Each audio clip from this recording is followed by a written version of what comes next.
Bonnie Turnbull. I'd like to welcome you to our 4th grade classroom at the core academic program.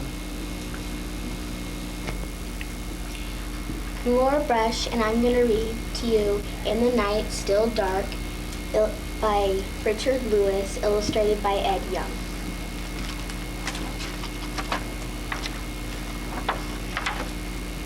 Darkness of the sun, darkness of the night, nothing but night.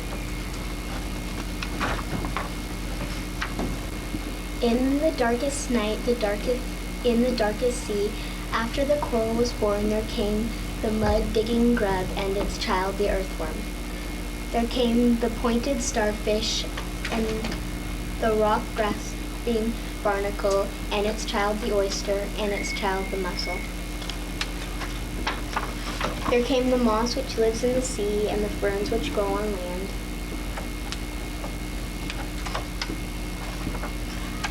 In the darkest night there came the fish and all the creatures of the sea. There came the lurking shark and the darting eel, moving quickly through the high weeds. There came the stinging ray and the hiding octopus, wading shyly in the deep waters. There came all the creatures who swim, rise, and dive, swallowing as they go. In the darkest night, just breaking into dawn, there came all the small, weak, and flying things. There came the furred caterpillar and its child, the moth. There came the scurrying ant and its child, the dragonfly. There came the grasshopper of the field and the long-legged heron, standing in the quietness of its shadow. There came the duck of the pond and the swift-eyed crow, sleeping under the blackness of its wings. In the darkest night falling away, the darkest night creeping away, there came the rat who runs here and there, and with him the hairless red dog. And out of this roots began to grow, leaves began to branch, and a great calmness and a great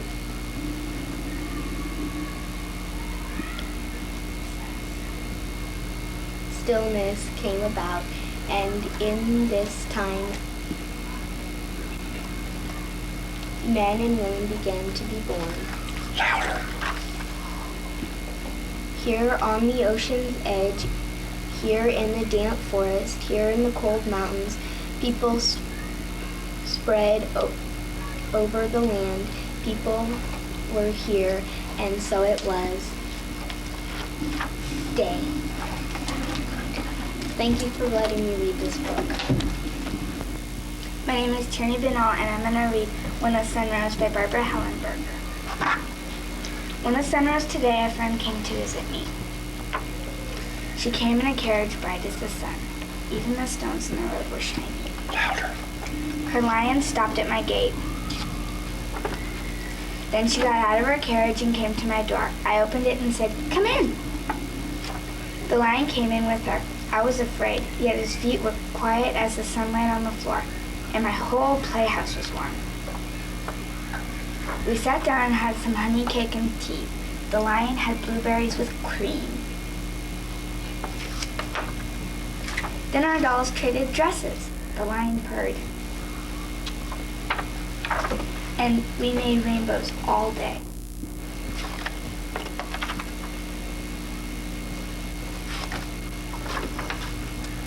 Then my friend had to say goodbye. Her carriage was gold as sunset. "Will you come again?" I asked. "Yes," she said, "I promise." All the way I watched her going home. Even the stones had long shadows. Now it is dark, my friend has gone, but she will keep her promise, I know, for the rainbow we made still shines on the wall. And my house is full of roses. Thank you for letting me read this book. Hello, my name is Scott Compton, and I will be reading you a poem in Monday's Troll. Bellow.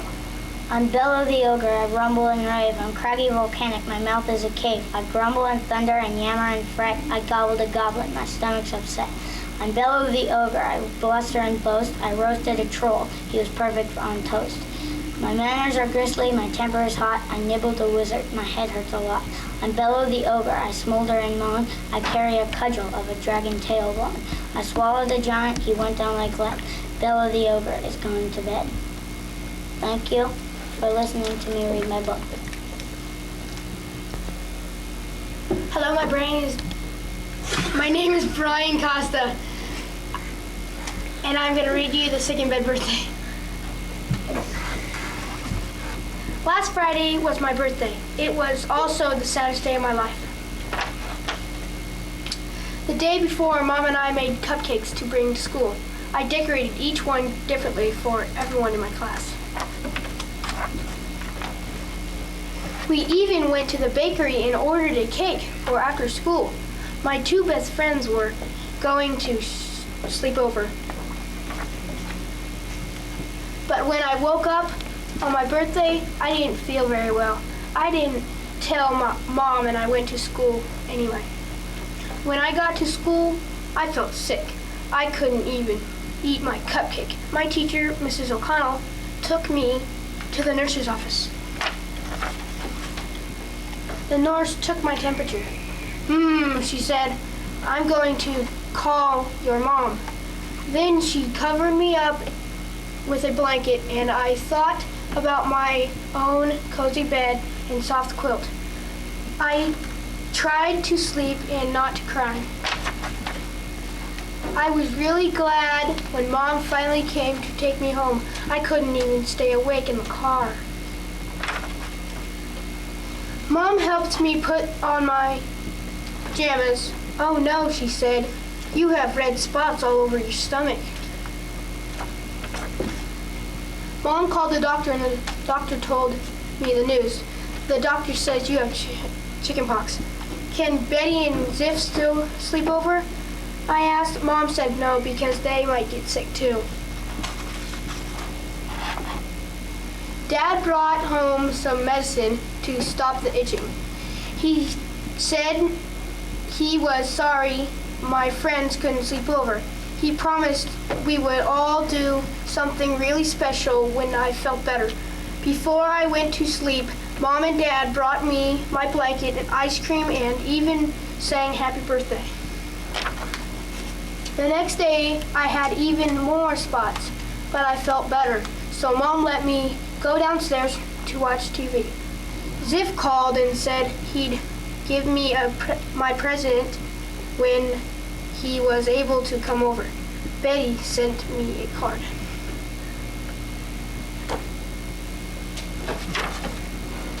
On Tuesday, the mailman brought me a bag of mail just for me. Everyone in my class had made me a card. I hung the one from Mrs. O'Connell right over my bed. All week long, Mom and I played games and thought of fun things we might do with Betty and Ziff. Finally, I was better and Betty and Ziff could come over. We had so much fun. It was my birthday worth waiting. Thanks. Thanks to Mom and Dad and my friends. Thank you for letting me read my book. Smile. Hi, my name is Casey Denton, and I'm going to read you a book called Something Big Has Been Here. It's a poem book, so I'm going to read you 2 poems. Something big has been here. Something big has been here. What it was I do not know, for I did not see it coming, and I did not see it go. But I hope I never meet it. If I do, I'm in a fix, for it left behind its footprints. They're size 956. An early worm got out of bed. An early worm got out of bed and murmured, I feel mean. I'll put on my darkest glasses. I'll paint myself bright green. I'll dress up in my wildest wig, the one with purple bangs. I'll also wear a pair of horns and artificial fangs. That early worm poked up his head, which looked a perfect fright. An early bird observed that worm and lost his appetite. Look here. Thank you for letting me read this book to you. Smile. Hi, my name's Sandra DePay, and I'm going to be reading Where the Wild Things Are. Story and pictures by Maurice Sandak. The night Max wore his wolf suit and made mischief of one kind and another. His mother called him Wild Thing, and Max said, "I'll eat you up." So he was sent to bed without anything to eat. That very night, in Max's room, a forest grew and grew and grew until his ceiling hung with vines, and the walls became the world all around. And an ocean tumbled with a private boat for Max, and he sailed off through night and day, and in and out of weeks, and almost over a year, to where the wild things are. And when he came to the place where the wild things are, they roared their terrible roars, and gnashed their terrible teeth, and rolled their terrible eyes, and showed their terrible claws. Till Max said, "Be still," and tamed them with a magic trick of staring into their yellow eyes without blinking once. And they were so frightened, and called him the most wild thing of all. And they made him king of all wild things. "And now," cried Max, "let the wild rumpus start."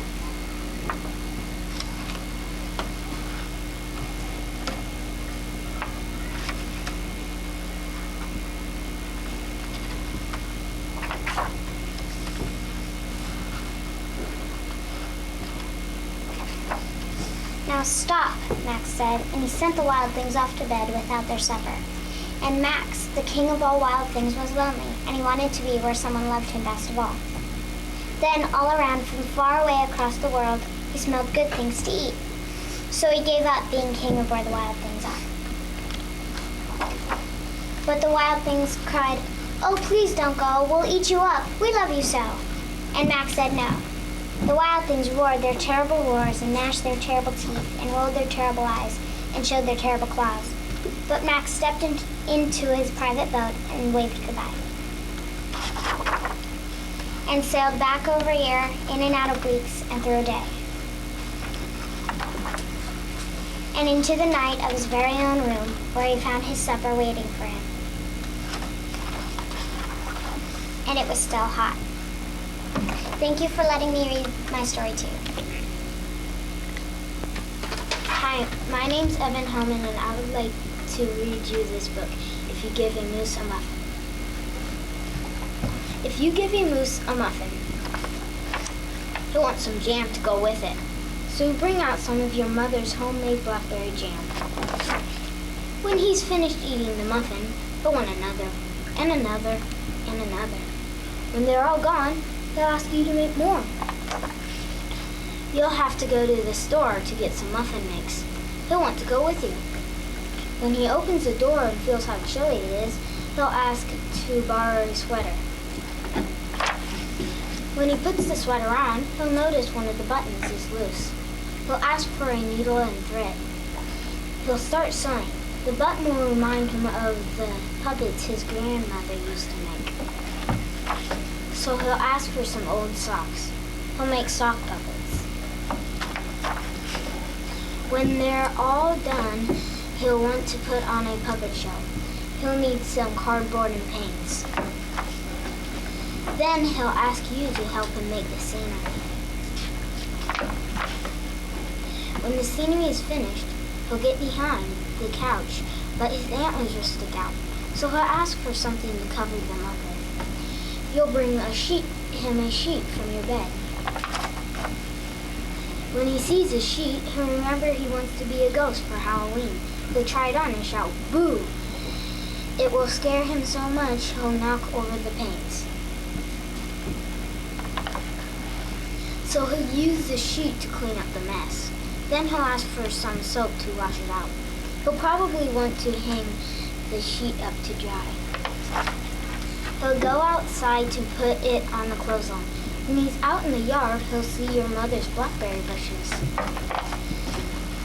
Seeing the blackberries will remind him of her jam. He'll probably ask you for some. And the chances are, if you give him the jam, he'll want a muffin to go with it. Thank you for letting me read this book. Hi, I'm Jeannie Hughes, and I would like to read to you the story Grandfather Twilight. Grandfather Twilight lives among the trees. When the day is gone, he closes his book, combs his beard, and puts on his jacket. Next, he opens a wooden chest that is filled with an endless strand of pearls. He lifts the strand, takes one pearl from it, and closes the chest again. Then, holding the pearl in his hand, Grandfather Twilight goes for a walk.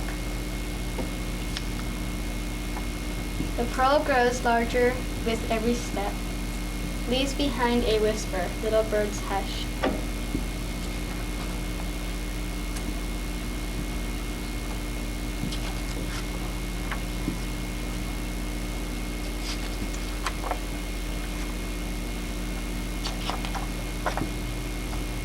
Gently he gives the pearl to the silence above the sea. Then Grandfather Twilight goes home again. He gets ready for bed and he goes to sleep. Good night. Thank you for letting me read this book. Hello, my name is Paul Julian, and I am going to read this book called Beanie and Skimp. When the first snow fell, Beanie Bear knew it was time for his long winter's nap. He put extra blankets on his bed and plumped up his pillow. Then he went to go say goodbye to his friend, Scamp Squirrel. As Beanie came to Scamp's doorstep, he reached up to ring the bell. The door suddenly flew open. Scamp rushed out, bumped into Beanie, and fell back through the doorway. "Beanie, I was just going to look out for you," cried Scamp, "and here you are right on my doorstep. Come in, come in. I have big plans for us today." "But Scamp," said Beanie, squeezing inside, "it's time for me to go to bed for the winter." "I will miss you," said Scamp sadly, "especially today. I thought we could go together." "Go where?" asked Beanie. "Hunting for my nuts," exclaimed Scamp. "It is time for me to find the nuts I buried this fall. I will not have any food for the winter without nuts." "I cannot leave you without food," said Beanie. But how long will this take to find your nuts?" "Last year." "Forget last year," said Scamp hastily. "This year we'll find my nuts in no time." "Oh, I'm glad you remember where you hid them," said Beanie. "But I don't remember," said Scamp. "How are we going to find them? Just look," cried Scamp, pulling out a crumpled piece of paper from his coat pocket. "Have you ever seen anything as clever as this?" "Well, I'm not sure," said Beanie. "What is it?" "A map," cried Scamp. "Last fall I put my nuts in one place so it would not take so long to find them at all.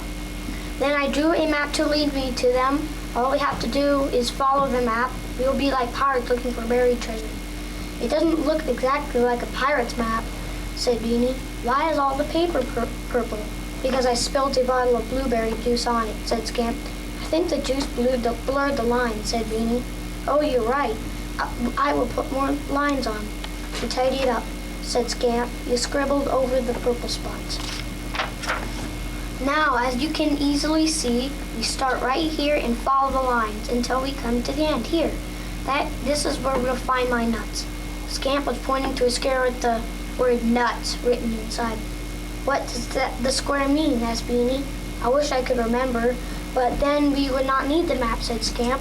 "We will find out what it means when we get there. Those nuts are hidden in a very clever place this year, and it is all right here on the map. Beanie tried to keep from yawning. He had a feeling it would be a long time before he went to bed.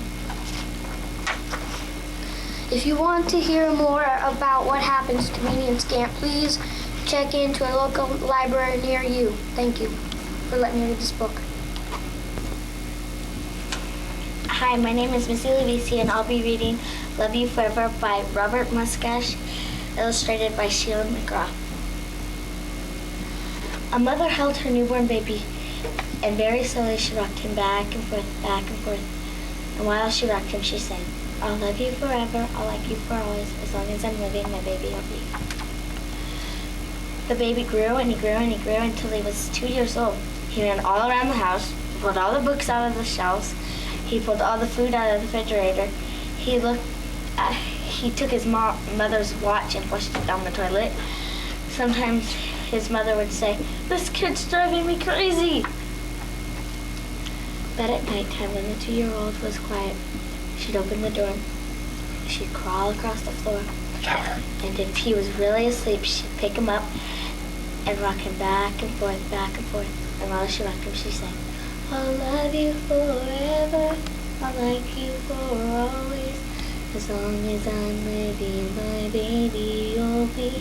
The little boy grew, and he grew, and he grew until he was 9 years old. Never wanted to come home for dinner, never wanted to take a bath, and when his grandma visited, he always said bad words. Sometimes his mother wanted to sell him to the zoo. But at night, when he was asleep, the mother quietly opened the door. She'd crawl across the floor, looked up over the side of the bed, and if he was really asleep, she'd pick that 9-year-old boy out and rock him back and forth, and say, I'll love you forever, I'll like you for always, as long as I'm living, my baby will be. The boy grew and he grew and he grew until he was a teenager. He had strange friends, wore strange clothes, and listened to strange music. Sometimes the mother felt like she was in the zoo. But at nighttime, when the teenager was asleep, she'd open the door, crawl across the room, crawl across the floor. She looked up over the side of the bed. That big boy was asleep. She'd rock him back and forth, back and forth. While she rocked him, she'd say, I'll love you forever, I'll like you for always, as long as I'm living, my baby you'll be. That teenager grew and he grew and he grew until he was a grown-up. He left home and got a house across town. But sometimes on the dark nights, the mother got into her car and drove across town. That's my story, and if you'd like to listen to the rest of it, please check it out at your local library. Thank you. Hi, my name is Aiden, and I will be reading to you Humphrey's Bear. When Humphrey went up the stairs to bed, he heard his father say, Isn't Humphrey too old to sleep with a toy bear? Humphrey didn't hear what his mom said. He just jumped under the blanket and snuggled with the brown bear and slept. The bear was very old. It had been Humphrey's father's bear long ago. As soon as Humphrey was asleep, the bear grew as big as it always did, took him by the hand. Get up, called the big bear, standing in the moonlight. Our boat is waiting. Here's your cap. Get moving. Sleepy Humphrey followed downstairs and out the kitchen door quietly so that his parents didn't hear him. There was a river running beyond the wet green night grass, and at the end of long planks lay a sailboat. Take the helm, steer, shouted the bear, pulling the ropes of high-flying sails. Cast off. They sailed right out of the backyard. A nice wind whooshed them along, and after a while the bear served Humphrey and himself a cup of hot chocolate. Pretty soon the river flowed into a huge wet sea, and porpoises sang sea songs for them. Humphrey steered by the stars, while the shaggy bear with the banjo danced a fine jig. Suddenly a typhoon came up out of nowhere, and the bear slipped and fell off the deck.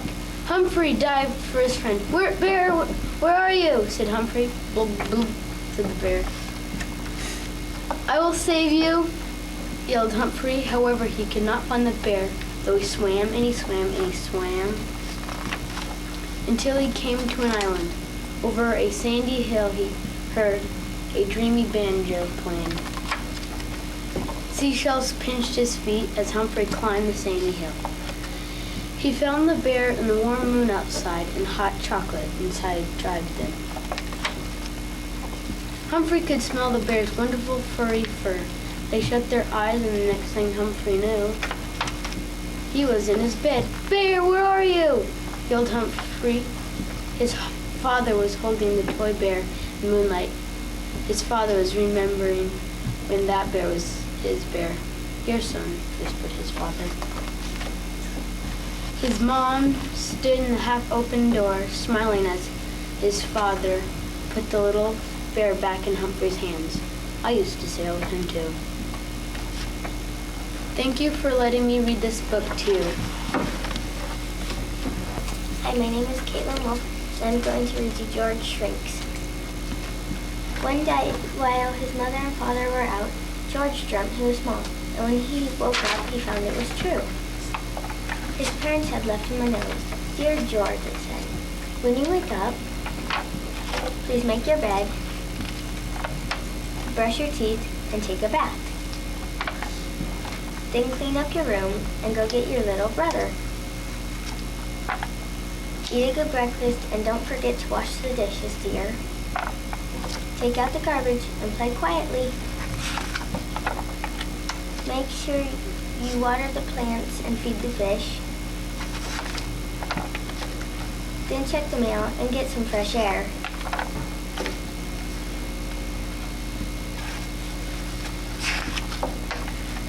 Try to stay out of trouble.